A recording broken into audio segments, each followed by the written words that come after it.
your organizations individually, and I am grateful for it because it has helped to guide me in a lot of the work that I've been privileged to do. I want to thank Gwen Hess for her introduction.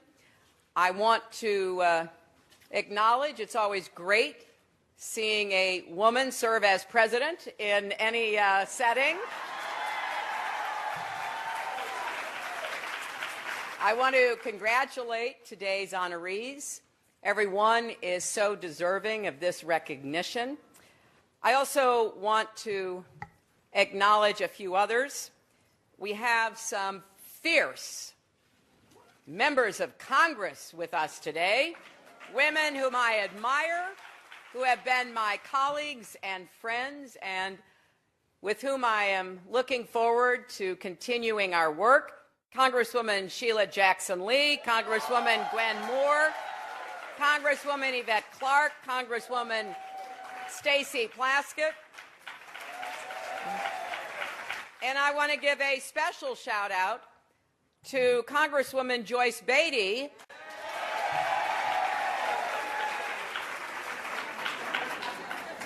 When I saw Joyce recently, she said, "Well, you are coming, aren't you?" And I said, "I'm working hard to get it set," and I am so proud that it did work out. And I thank Joyce for that extra push.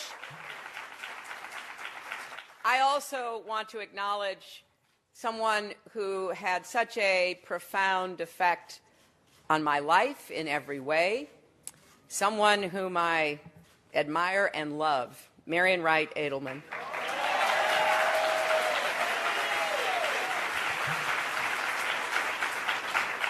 This audience is filled with longtime friends and people I went to Wellesley College with that became lifelong friends to me, and so many of you who have been on the front lines, everyone associated with the Black Women's Agenda.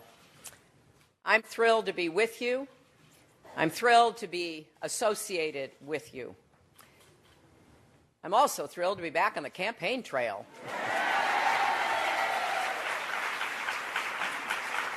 As the world knows, I was a little under the weather recently. The good news is my pneumonia finally got some Republicans interested in women's health.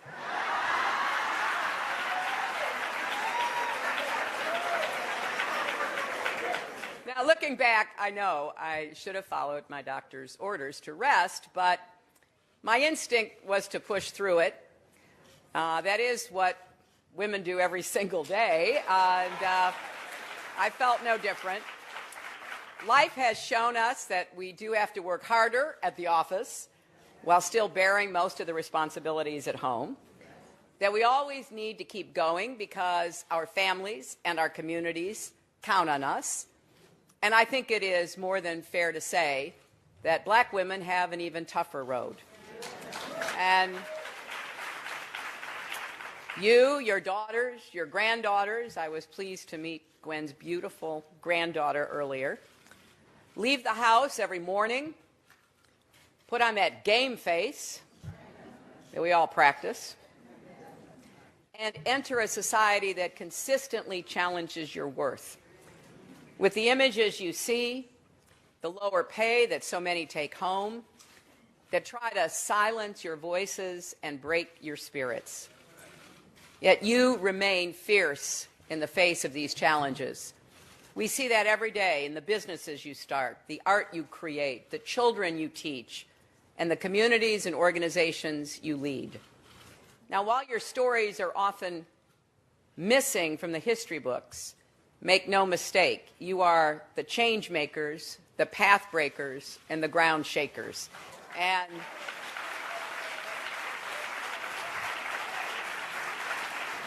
you are proof that, yes, indeed, Black girl magic is real.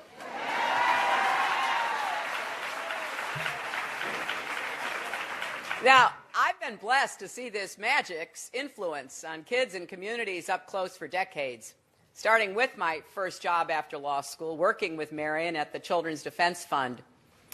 Marian's belief was that every single child had worth and potential and deserved the opportunity to live up to their God-given potential with the tools and the support that every child needs. And that if we just improve the odds a bit for those suffering in poverty, they could flourish.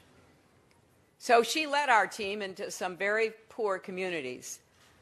We met kids who had dropped out of school because they couldn't afford textbooks or transportation. Some didn't have decent clothes and stayed home to avoid being humiliated in class. Some had untreated medical and dental problems that made it practically impossible for them to learn.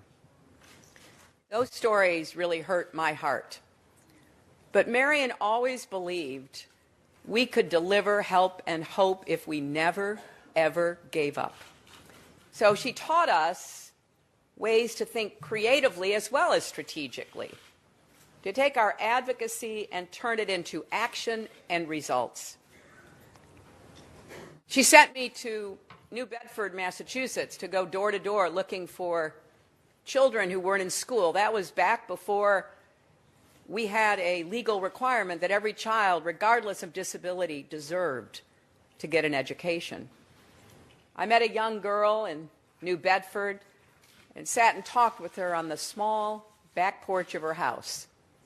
She told me how badly she wanted to learn, but couldn't because schools weren't accessible or welcoming. So Marion had us work to change that.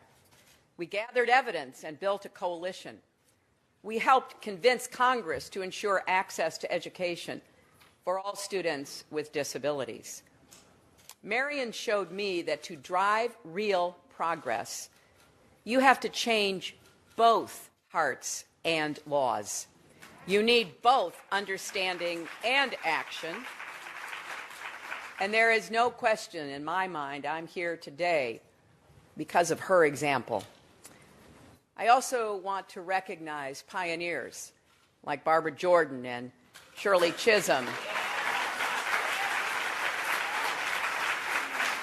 who sacrificed and struggled so that I and so many other women running for office could soar. I'm here because of friends and colleagues like Donna Brazil, Reverend Leah Daughtry, and Congresswoman Marcia Fudge, 3 black women who ran the Democratic National Convention in July. It was a great 4 days, and it goes to show that black women deserve more than a seat at the table. It's past time you had a fair chance to run the meeting. And let's be clear, I would not be the Democratic nominee for President of the United States were it not for black women like all of you who made noise at the polls this year in support of our campaign, who did surrogate events, went to barbershops and beauty salons and cafes, got on local radio and local TV to make the case. We've come far together. And as I said yesterday in North Carolina, I'm going to close my campaign the way I began my career all those years ago at the Children's Defense Fund. And the way that I will serve as your president, should I have the great honor of being elected, I will be focused on opportunities for kids and fairness for families. The American people deserve something to vote for, not just against. And together,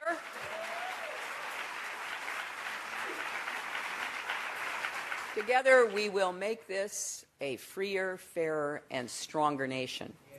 We're going to fight for the parents struggling to balance family and work, push for affordable child care, paid family leave, and yes, finally, equal pay for all women. We'll fight for the young girls who want a fair chance in life, which is why we'll make universal pre-K available so that every child, no matter what they look like or where they live, can rise up and be prepared to fulfill their academic destiny.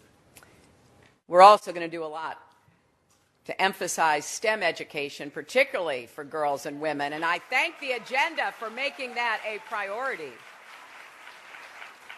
We'll fight for the entrepreneur who said that more businesses die in the parking lots of banks than anywhere else, which is why we're going to increase access to capital.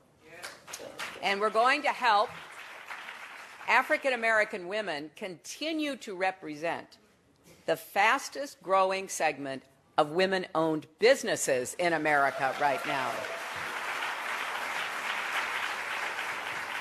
We're going to invest in communities that have been left out and left behind. Urban reinvestment and restructuring that's going to give more people decent housing, access to jobs, the transportation to get to those jobs. Rural communities that are too often ignored and denied the services they need. I am a fan of Jim Clyburn's 10-20-30 plan, and I'm going to do everything I can to push that forward. We'll remember the pain of the mothers of the movement and fight for a criminal justice system that actually delivers justice. And a future where everyone has respect for the law and is respected by the law. And we are going to pass common sense reforms to keep guns out of the hands of dangerous people and keep our communities safe. We'll remember the families neglected in Flint and take action so no child's life is ever put at risk again when brushing their teeth or drinking a glass of water at dinner. We'll advocate for everyone concerned about their parents and grandparents as they age, and lift up caregivers and home care workers so older Americans can live in comfort with dignity. And we're going to protect and enhance Social Security, which is the main source of income for older women.